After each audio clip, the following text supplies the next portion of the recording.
Hi, just give me the next 10 minutes of your time.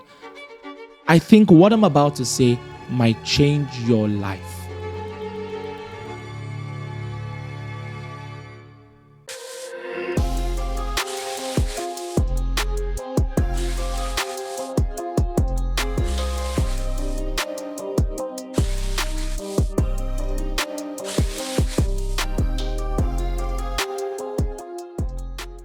Welcome once again to yet another interesting episode of Mindscale with Olushola. And just before I get right into what I want to say, in case you're yet to subscribe to the channel, I don't really know what else you're waiting for. There's so much value here to give and so much value here to glean, rather. And I just want to say, if you haven't subscribed, kindly click on the subscribe button and also turn on post notifications so you will be the very first person to know when next I drop another mind transforming video or audio, wherever you might be streaming this from. All right, let me get to what I want to say. Today, I want to speak to you straight from my heart. There's been something I've been ruminating on for a bit, and it is what I might want to title the Conundrum of Time. Pardon that description because I still haven't gotten a hang on what this means, but here's my thoughts. I believe that one of the greatest understandings you can ever come to as a person in life is the understanding of these two things. First is that there's no time. And secondly is that there's still time. Let me explain what I mean.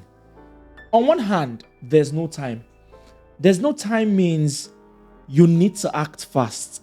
There's no time means every single day of your life, you're getting closer to the day that you die. And this means that from the moment you were born, the clock started ticking. And one way or another, the onus is on you to make your life count.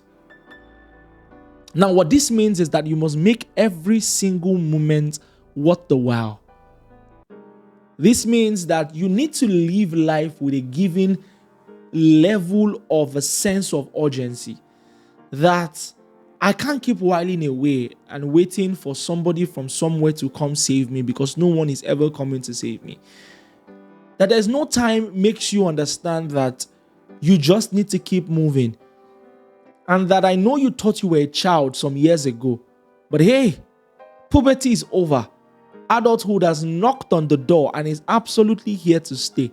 And before you know it, you're hitting your mid-40s, and right after that, it's midlife crisis. And before you know it, some toddler somewhere is screaming, "Hey grandpa, how are you, sir?"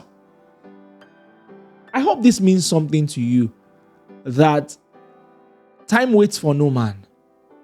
I can't explain it, but time waits for no man.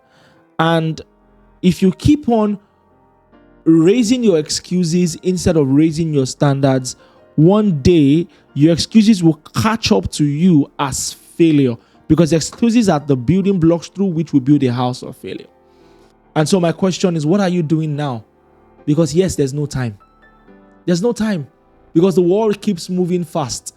There's no time because if you fail to reinvent yourself very quick, the entire world will leave you and you will have to keep on chasing shadows. You know, someone put it this way. It says, the best time to plant a tree was 20 years ago, but the next best time is now. And so this hits you so fast. But just so it could sink in a bit more, I want to ask you, can you just think? Think back to when COVID struck. Guess what? That was 5 years ago. I still remember the things I was doing during COVID. I still remember being in my friend's house somewhere in Ikorodu. I still remember work being shut down. We had nothing to do. We were just at home. We were watching La Casa de Papel. I saw Breaking Bad. But I was also still schooling. And so I was doing my master's at the time. And then after a while, we'll go out and play in the pool. I'll lift some heavy weights. All those times were literally 5 years ago. Time creeps at you so fast. Have you ever seen your little cousins and told them, "Oh my God, you're all grown up"? well, that's how other people are looking at you and saying, oh my God, you're also all grown up. Just think about it. Remember where you were 10 years ago. Does it really feel like 10 years? That, my friend, is how your gray hair will creep in on you without knowing. And so the best time to make your life count is now. Right now. By shunning procrastination and choosing not to wait for tomorrow. Choosing not to be proud enough to think that you're going to have a second chance and second shot at doing what you can today. And so yes, number one is that there's no time. But then on the other hand, it's important that I strike a very interesting balance, which is that there's still time. Let me explain. If you run with just the first side of the truth, which is that there's no time, you might just get a little bit in a hurry. And sometimes it might feel like everybody's moving so fast. You want to be a billionaire at 30, you want to do this at 40, you want to do this at 50, and then you begin to lose track and sight of your own journey. However, you must pay attention that no matter how much and how hard you work in the first phase of understanding that there is no time, some things still take time. Some fruits will still require time from the seed planting season before they can all come alive. I like to put it this way. No matter how intriguing and exciting the sex you had might be, it still takes 9 months for a child to be fully birthed.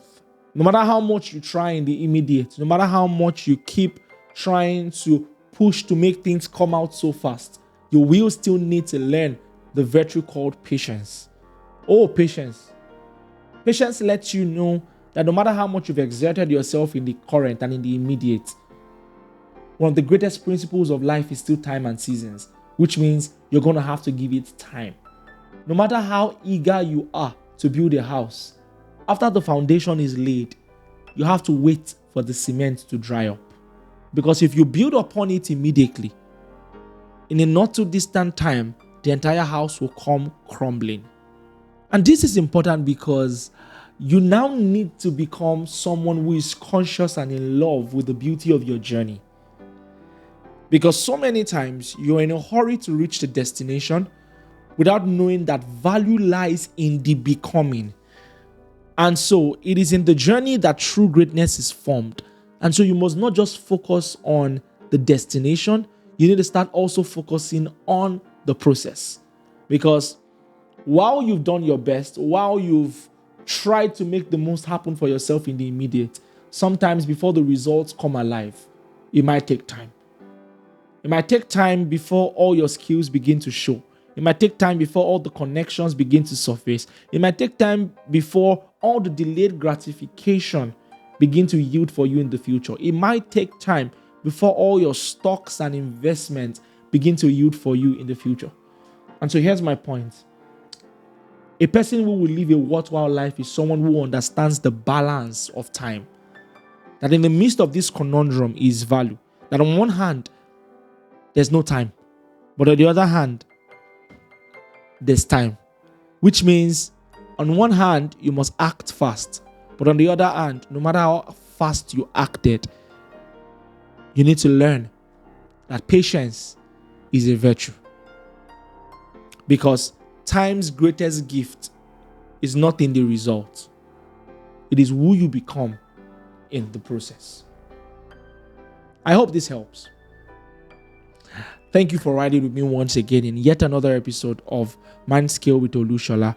I just spoke with you from my heart, and if this resonates with you, just know that I'm rooting for you. And while at it, why not share this with a friend, a sibling, an acquaintance, and someone that you know this video will bless. And let them know that in a bid to make things happen for themselves, they should not lose track and sight of the beauty of the process. They must understand this balance. And while at it, do not forget to like this video so the algorithm can show it to more people, and also turn on post notification after subscribing so you will be the very first person to know when next we drop a life-transforming episode of Mindscale. To the next episode, from me to you, So much love. Bye.